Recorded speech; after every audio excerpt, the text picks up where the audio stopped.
Hello বন্ধুরা, আবারও চলে এসেছি তোমাদের সাথে নতুন একটা রান্না আমি শেয়ার করতে।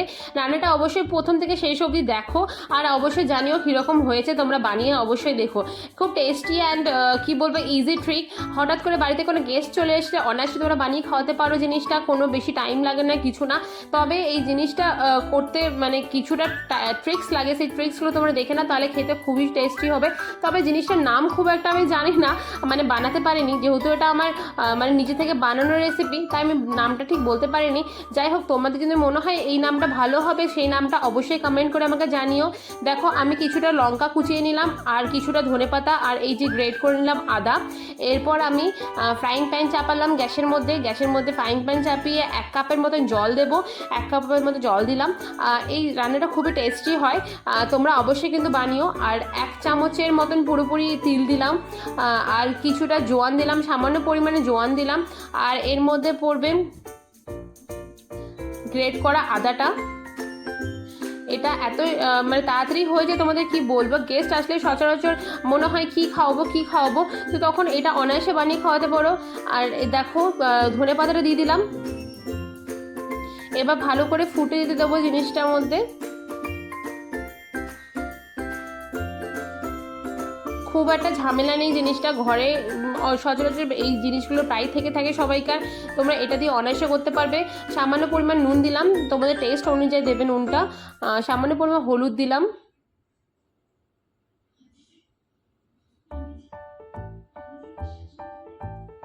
দেখতে তো খুব সুন্দর লাগছে, সবুজ সবুজ পুরো মনে হচ্ছে। যাই হোক, এইভাবে ভালো রকম দেখো বেকিং পাউডার দিচ্ছি।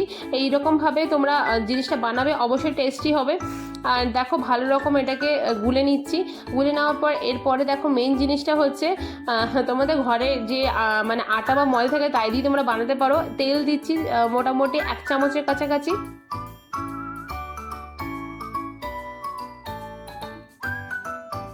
এটা ময়দা দিয়ে করলে বেশি ভালো হয়, বাট আমার কাছে ময়দা সেই মুহূর্তে অ্যাভেলেবেল ছিল না, তাই আমি আটা দিয়ে করেছি। আটা দিয়েও জিনিসটা খুব সুস্বাদু হয়েছে। এটা 2 রকমভাবেই করা যায়, তোমরা তার জন্য দেখো কী রকমভাবে আমি করেছি। এই দেখো, ভালো রকম এটাকে মেখে নেবো। এবার আমি সামান্য পরিমাণ, দেখো ওই জলটা আমার পুরোপুরি হলো না, অ্যাডজাস্ট হলো না, তাই জন্য আরেকটু বেশি আমি জল দিয়ে নিলাম। পুরোপুরি এরকম মাখা হয়ে যাবে, যেমন আটা মাখা হয়, মানে রুটির জন্য আটা মাখা হয়, সেরকমভাবে একটা ডো তৈরি হবে।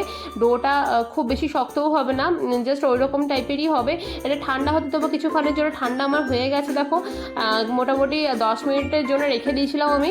ঠান্ডা হয়ে যাওয়ার পর এটাকে ভালো করে হাত দিয়েও মেখে নেবো।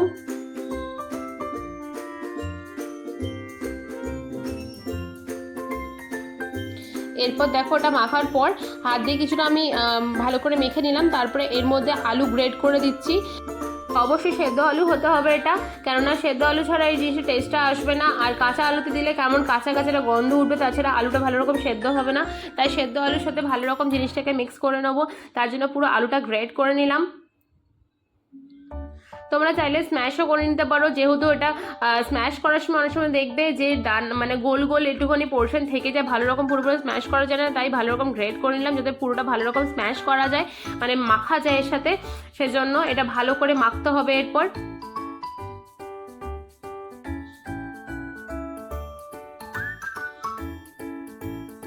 দেখো, ভালো রকম মেখে নিলাম। এরপর তেল দিয়েও আবারও মাখতে হবে এটাকে, মানে মোটামুটি এটা খুব বেশি শক্ত ডোটা হবে না, আস্তে আস্তে নরমের দিকে যাচ্ছে। যেহেতু আলু দিলাম, তাই নরম জিনিসটা বেশি বাড়ছে, তার জন্য তেলটা ভালো রকম দিয়ে নিলাম। তেলটাও খুব বেশি তেলের মধ্যে লাগে না, মানে লুচি করতে যেরকম তেল লাগে তার থেকে কমই তেল লাগে, তো চটজলদি জিনিসটা হয়েও যায়। দেখো, তার জন্য এইরকমভাবে আর একটু তেল দিয়ে ভালো রকম উপরটা মাখিয়ে রেখে দিলাম কিছুক্ষণের জন্য রেস্টে। এরপর এটা রেস্ট হয়ে গেল কিছুক্ষণের জন্য। এরপর দেখো জিনিসটা গড়াটা কেমন দেখাচ্ছি আমি দেখাচ্ছি না, অবশ্যই এটা আমার মায়ের হাত, তোমরা দেখে বুঝতে পারছো। তো মা দেখাচ্ছে জিনিসটা। মা এই রেসিপিটা প্রায় করে থাকে, তো খেতে খুব টেস্টি হয়।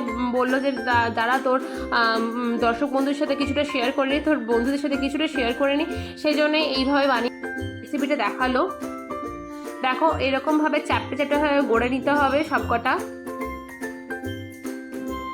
সবকটাই এরকমভাবে। মোটামুটি আমার মোটামুটি 8-10 খানার মতন হয়েছিল আমার।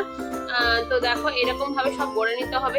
তোমরা এই শেপটা দিতে পারো, আরেকটা রকম শেপ দিচ্ছি আমি, ওটা মানে এর থেকে একটু পাতলা, এটা একটু মোটা মোটা, তো এটা একটু খানিকটা চপের মতন খানিকটা খেতে হয়। আর যেটা পাতলা হয় সেটা সেই লুচির মতন খেতে হয়, ওটা আরো বেশি টেস্টি হয়, মানে বাইরেটা ক্রাঞ্চি আর ভেতরটা পুরো সফট। আর এটা হচ্ছে পুরোটাই সফট, মানে এটা হচ্ছে চপের মতন, আর ওটা হচ্ছে পুরো লুচির মতন, পুরো ক্রাঞ্চি ক্রাঞ্চি, বাইরেটা খুবই সুন্দর টেস্টি হয়। আর দেখো এতগুলো মোটামুটি হলো। তো হয়ে যাওয়ার পর আমি ফ্রাইং প্যানে তেল গরম করতে দিলাম।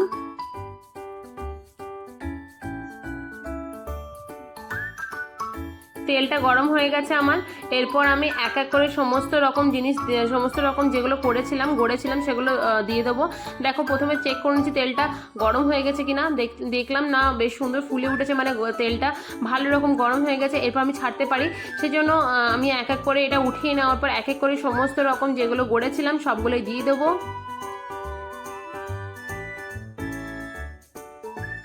দেখো এটা হলো ছোট সাইজটা, যেটা বললাম চপের মতন খানিকটা খেতে। আর আরেকটা যেটা আছে সেটাও দেখাবো তোমাদের, ওটা হয়েছে মোটামুটি লুচির মতন, কিন্তু খেতে খুবই টেস্টি হয়। এটা যে কোনো সস বা তোমরা যে কোনো মানে স্যালাড সস আর তোমরা চিজ সস বা যে কোনো সালসা সস যে কোনো সসের সাথে খেতে পারো খুব ইজিলি। আর গেস্ট আসলে তো সার্ভ তো করতেই পারো, খুব ভালো খেতে লাগবে, মানে অবাক হয়ে যাবে জিনিসটা কী দিয়ে বানিয়েছো, কেউ বুঝতেই পারবে না। দেখো এটা কি করছি, এরপর আমার ভাজা হয়ে গেছে, লাল লাল হয়ে গেছে, এরপর আমি তুলে রেখে নেবো। মোটামুটি সবগুলো এইভাবে ভেজে নেবো। তারপরে কি ফুলেছে দেখো, পুরো ডুবডুবু হয়ে ফুলে গেছে।